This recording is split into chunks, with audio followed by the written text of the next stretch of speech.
and it's around the principle of fairness. And the big news today is that Apple just lost, but they didn't. This is a huge fucking W. Massive fucking W. Because basically Apple and Google have a duopoly over all apps on all smartphones. And Epic was suing them over that, and Epic won. This is huge. I didn't make a video about this or talk about this at all. I forgot why. But I'm actually, like, so happy this happened. Lose because Epic Games outmaneuvered them, or any kind of insane gigabrain play from Tim Sweeney. No, they lost because, in the words of the judge presiding over this decision, Apple leadership, quote, outright lied under oath, and in deciding not to comply with legal injunctions, Tim Cook, quote, chose poorly. It's an ominous thing for a judge to be... He chose poorly, Jesus Christ. He's saying to you. This, though, is a dramatic case. It has impacts that will reverberate across the entire games industry, and honestly, far wider than that, meaning it truly will impact everyone who watches this video. Here's how all this started. So, Tim Sweeney is a man on a mission, and it's a mission that's cost him and his company more than $1 billion over the last 5 years. It's fair to say that he's pretty committed.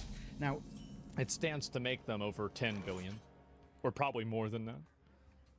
5 years ago is when he decided that Apple and Google's exclusive storefronts on their mobile platforms were in fact unreasonable monopolies. Yes. In his opinion. Essentially, he says yes, bro, yes! I fucking agreed with this so hard. I was so happy to see this.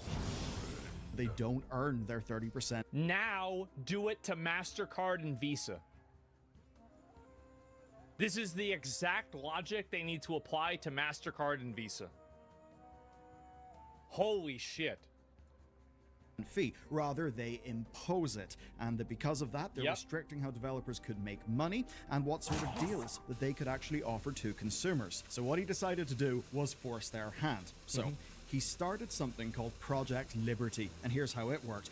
Fortnite suddenly got an option where users could buy currency directly from Epic, right? Directly, not through your Google Play payment or Google payment thing.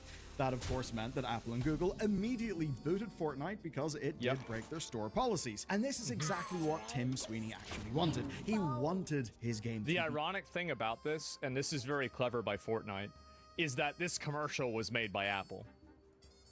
Kicked off, and we pretty much know that because Epic immediately filed lawsuits that they had been preparing. Very clever. These were designed to force the stores to change those policies. Now, in the case of Google, it actually went so much better than any of us could have expected. Evidence actually emerged that certain developers like Activision had been paid not to rock the boat, and that they deleted documents and were broadly proven to have acted unfairly. What a surprise. What a surprise that the duopoly by two massive companies was actually propped up by a bunch of corruption. Who could have ever guessed? They lost on all counts as determined by a jury. And what's this here? It's actually much more impactful than this video is saying. I'm an app developer, and prior to this lawsuit, you charge 30% no matter what, even if you are below 1 million in sales. Yeah, no, I understand. This is a massive change. And remember, I was complaining about this for a while, and people were saying, oh, we'll just build your own. Nope. Don't need to now. The platform was open. Yeah, it's an antitrust market. Exactly. New stores and Google have appealed. It was a complete win for Epic, but their fight against Apple is an entirely different story. Things that began to look quite bad for Epic. You see, the outcome of that initial trial, the original one, was an almost complete defeat for Epic Games. They basically could not prove being the emphasis word there, that any kind of monopoly or unfair action was going on. But there was one exception. So obvious. An injunction was placed against Apple, and this was to end anti-steering provisions. You might think, what is anti-steering? Well, it's actually pretty simple. So basically, it meant that Apple could no longer prevent developers from directing users to make purchases outside of the store. Ooh. So basically, steering you, the customer, somewhere else. Yeah. So as an example, that would be buying V-Bucks in Fortnite through a web client directly through Apple's purchasing system, which would thus avoid Apple's 30% cut. Right. Now, at the time, the judge said that Apple should be entitled to something, but that they can't force people to use their in-app purchase systems. Apple then spent 3 years appealing, and, you know, it's Failed. Apple, they can afford lawyers, but they really got nowhere on that front. And this Fuck them. That's what you get. is when that same judge came back and filed a new injunction against Apple for their behavior in the last 3 years. And this one truly is remarkable, and depending on how things shake out, there could even be Would this criminal... also affect Steam? No, it won't affect Steam because Steam doesn't have a monopoly that they can exercise in the same way that Apple and Google can exercise their monopoly. If Steam was 95% of the entire gaming market, then yes. But the big problem is that, so the issue is not that this is happening. The issue is that it's happening and nobody else has access to the market without using this. So like, for example, like you have dozens of other launchers that an individual can use that's not like Steam. You also have individual company launchers. You have the Epic's launcher, the Epic Games launcher. You have Good Old Games. So there are so many other instances where Steam is effectively like they don't have a monopoly the same way Apple does. It's just that simple. This is antitrust monopolies. That's the reason why it's bad. It's not even bad because of what they're doing. It's bad because they're doing it and nobody can say no.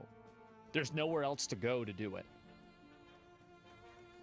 Component. That's the Quite difference. wild. So it wasn't just for a lack of compliance with the original order, but for contempt of court, which is usually frowned upon. So much so that they've been referred to the U.S. Attorney's Office to consider criminal contempt proceedings.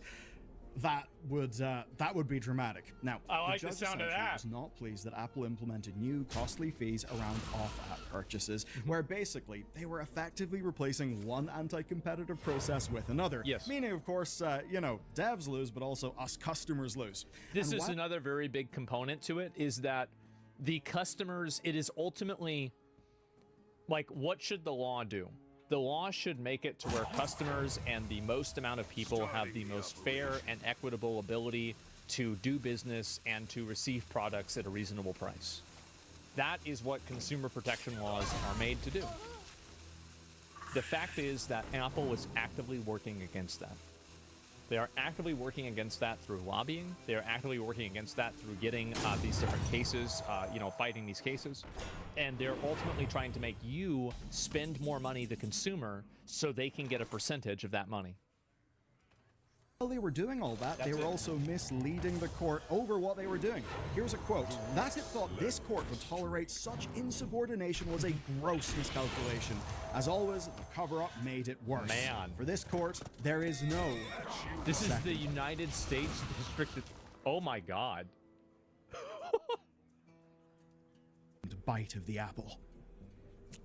Damn. Yeah, GG, Judge. Quite the zinger. So she laid out then some clear rules. These are practices that Apple are banned from. Number 1, imposing a fee on purchases made outside an app. That means that they have no reason, therefore, to track those purchases. Wow. The ones made outside an app. Ban number 2, setting conditions on how devs can direct users outside of an app, including restricting how links work. Basically, you know those design anti-patterns that are just trying to get you, the consumer, to clearly do something by, making a link look weird or a misleading design, that sort of thing. Third, banning certain types of app from directing users to outside purchases. And finally, using, quote, emotive language to persuade consumers to remain in the in-store purchase system. Basically scaring people who don't know better and, well... Something like where it comes up with like a red warning box and it says, warning, you might be leaving this store and your computer could be vulnerable. So they can't go and say that. Actually seen Apple do similar things, saying you can go and make a purchase. They did that? Of course they did. Not using the App Store, but, the App Store is very secure and very safe, which, to an average person who's not tech savvy, could basically look like it's Apple saying, hey, you could get scammed if you don't click this link. P.S. This link gets us lots of money too. Yes. And of course the reason why these things are banned is, well, because Apple had been doing all of these things. That's what's led to this whole case. Now in response, they have now began complying and appealing. It'll be interesting to see how malicious... See, this is you can just do things. These companies have no power. The government has all the power. And if enough people get together, we can just make the companies do what we want. That's the truth. And if they don't do it, we put them in jail. That's it. It's literally it. And you support people to do that, and that's it. Never ask for permission, ask for forgiveness. Well, they're going to need forgiveness now. Go chat, we the people. Yeah, there's no reason for the citizens to put up with this. The EU has already. The EU is way ahead of us on this kind of stuff. And I think that they definitely are much more tech savvy and they have better consumer protections than the US does. And we need to catch up to the EU. If compliance is, I imagine it will be as malicious as is humanly possible without getting in even more trouble. But all of this is happening while the rest of the industry is licking its lips. Some developers already had updates to go in this. Spotify were a major one. They framed this as a huge consumer win, which in fairness I would say it absolutely is. Now we can do insane things like manage our subscriptions in an app. We can use different payment options, and we can see Think cost. about how much money Apple's losing with this.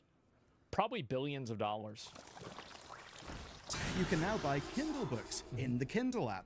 Patreon memberships are no longer marked up on iOS to counteract the store tax, and lots of things. But of course, let's bring it back to Tim Sweeney and Epic Games. So, the Epic Games Store mobile version already existed as of last year, but now they are really ramping things up. Within a week of the ruling, Epic announced their web store fee would drop to 0% for your first $1 million in revenue, with that starting this June. That's obviously what a awesome surprise. if you're a dev. Plus, much like crazy if you're a dev. Online services stuff, what they've done with the store is they've built a solution that people can use regardless of platform. So, be it Google, be it Apple, anything.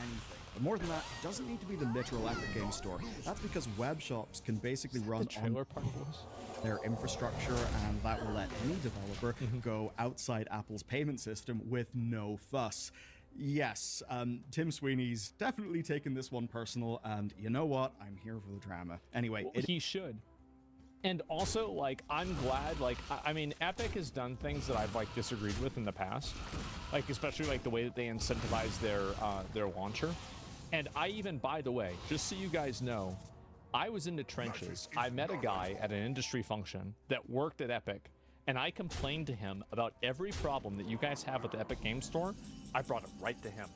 And I said, here's my phone number, you want to text me, I can help you fix this. Listen, this is not good. Nobody likes this. It's annoying. Gamers hate this shit. And so that was it. I just want to let you know that I put the word in. I did my best. Is great for devs, but players are also being incentivized here, where you're going to get 5% reward points through purchases on those shops and the Epic Games Store, but that's boosted to 20% until the end of August. So that essentially is the big clap back against Apple. But there is the other thing, the Fortnite. So Tim Sweeney has proposed that Fortnite can return to app stores within weeks, like super quick, provided Apple allows them to do so.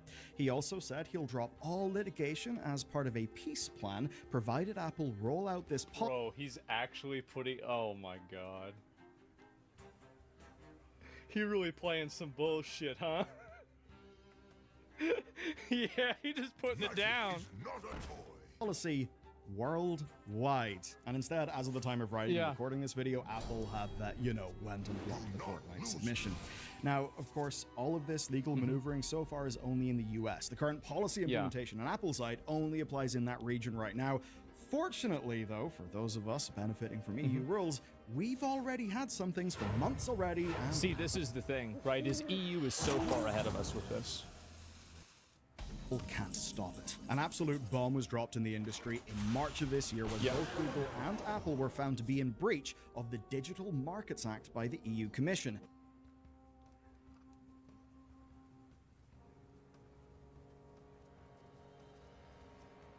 Oh, really? How interesting. And this is pretty damn big stuff. They can absolutely sting these companies. So with Google, it was for anti-steering practices, and Apple was for blocking third parties from interfacing with their systems. That's right. This follows last August's, told you we'd come back to that, ruling that Apple had to open their platform up to alternative stores, and another breach from Apple in April of this year, also on steering. Now, in that last case, they also faced a cool little €500 million fine. Just a 500 million, just to let you know, like, yo, by the way, you know, like, we know what you're doing, right? It's not a lot, but, you know. What was absolutely flagrant breaches of the law. Apple are obviously appealing because that's what you do when you're a company, but there's a clear thing, there's a clear trend. The tide is absolutely shifting. Now, it's not going to happen in all regions, but we are seeing... The reason why the tide is shifting is because more and more people are getting old enough and inside of the voting base who can understand how this unfair monopoly exists, and they're supporting candidates and policies that are tech savvy. So the big problem that we have right now is that, especially in government, like, you have two problems. Number one, you have politicians that are bought and paid for, which is the real problem. That's the main big problem. But the second problem that we have is that you have a tremendous amount of people that work in government that don't really have a functional day-to-day understanding with how technology works, because they don't use it the same way that we do, because they're like 75 years old. So they didn't grow up with it the same way that I grew up with it, or you grew up with it, or anything like that. And so as those people retire and leave the government and new people come in and replace them, you can see these companies easily having these rules being put on them much faster. And every single year, the tide turns, and it will begin turning faster and faster and faster. Now it's millennials? Yeah, exactly. I'm so glad this is happening. I've been waiting on this for a long time. Regulation over major platforms to protect consumer interests from companies who otherwise would control them. So between that and, I guess, a billionaire slap fight led by Tim Sweeney, well, look, we should take these wins when we can get them. Not to bring up an old drama, and it is a bit of a different story, but yeah, I suppose a little bit like how Hulk Hogan versus Gawker was, in fact, Peter. Bro, Peter Thiel doing that? Ultimate gamer move. Absolutely fucking based. I remember whenever he did that shit and he shut down that entire fucking website. Yeah, that was so good. Basically, Peter Thiel was like, he was like made PayPal, and, you know, he's like a well-known, like, you know, super rich billionaire guy, right? And so he got the fact that he was gay exposed by Gawker, but he couldn't do anything about it. Oh, he's in Palantir now? I didn't know that. But anyway, but yeah, he was in PayPal as well. And so Hulk Hogan, though, did have a case where they leaked a sex tape, I think, of Hulk Hogan, and Peter Thiel bankrolled the entire fucking lawsuit and killed Gawker. I remember when that happened, bro. Like, I was so happy. Gawker. Yeah. You know, this is all kind of billionaire yeah. slap fights. Now, the thing with Tim Sweeney, right? He does have good principles. There are good principles that he talks about, right? And yes, it's good he's trying to hold Apple to those. But that does not make Tim Sweeney automatically on your side. Sometimes it just so happens that we're aiming at the same target. Now, he will end up benefiting from this massively, and in a financial way. And of course, that's because his company is the one building the wraparound solutions that power these out-of-app purchases. And that's really big. And that means that we can appreciate the consumer good that this does. We absolutely can. And the work that the regulators are doing to break down these walled gardens. And in an ideal world, right, once the walled garden is so big and so ubiquitous, you might